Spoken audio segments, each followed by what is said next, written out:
Now, choral music is an important part of worship here at Leicester Cathedral.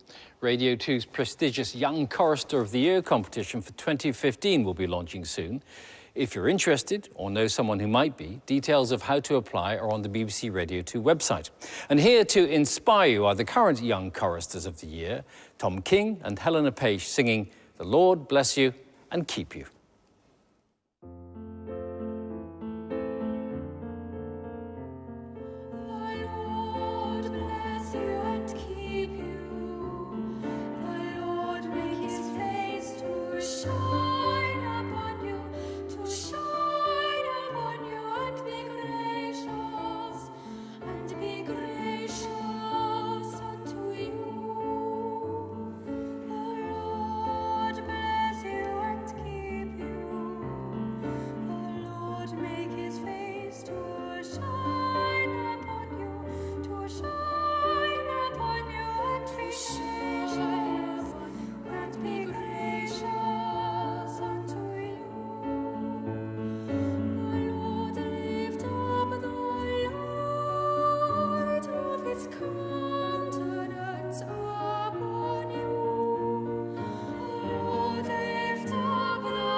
Leicester Cathedral's been here since 1927, but more than 1,000 years ago, a church dedicated to St. Martin was built on this very site.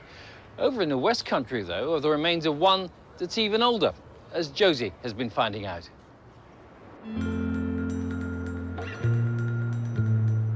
Perranporth on the North Cornish coast, a beautiful natural landscape. But amongst the nearby dunes lies an old, humble building with an incredible history. St. Piran's Oratory, one of the earliest Christian structures in Britain. Legend has it that back in the 5th century, St. Piran was cast into the raging sea off the coast of Ireland, tied to a millstone, certain death. But no, the seas calmed and St. Piran floated across. And he arrived here, bringing with him his Christian faith, and he built this small oratory. Today, St. Piran's a source of huge local pride and a patron saint of Cornwall. Even the Cornish flag is known as St. Piran's, but the oratory hasn't always been on view. Engulfed in sand, it was first discovered in the late 18th century and eventually excavated. Many attempts were made to safeguard it from damage, including surrounding it with a concrete bunker. But then, in 1980, a decision was made that the best way to protect it would be to bury it. But a small group of people weren't going to stand for that, including the unlikely pair of David Barry and Eileen Carter. Well, I used to come and think, how sad that an icon of Cornish pride is dead and buried. I used to bring school children here. They sat and looked at a sand dune. How ridiculous is that?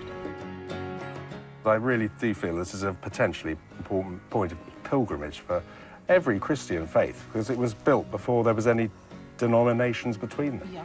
And I just think it's incredibly important for the whole nation, let alone Cornwall. Whilst local lady Eileen rallied support, city boy David persuaded his contacts in London to help fund the excavation. I was happy to contribute what I could get hold of in the city, especially from people who come to Cornwall on holiday and own houses here. It's very important for them to put something back into the place. A team of 90 volunteers painstakingly uncovered the entire structure last year. But there's more to do before Eileen and David rest.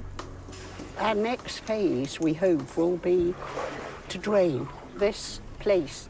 This is from, we think, a holy spring. But as long as we can decorate the altar, I think that's the most important thing.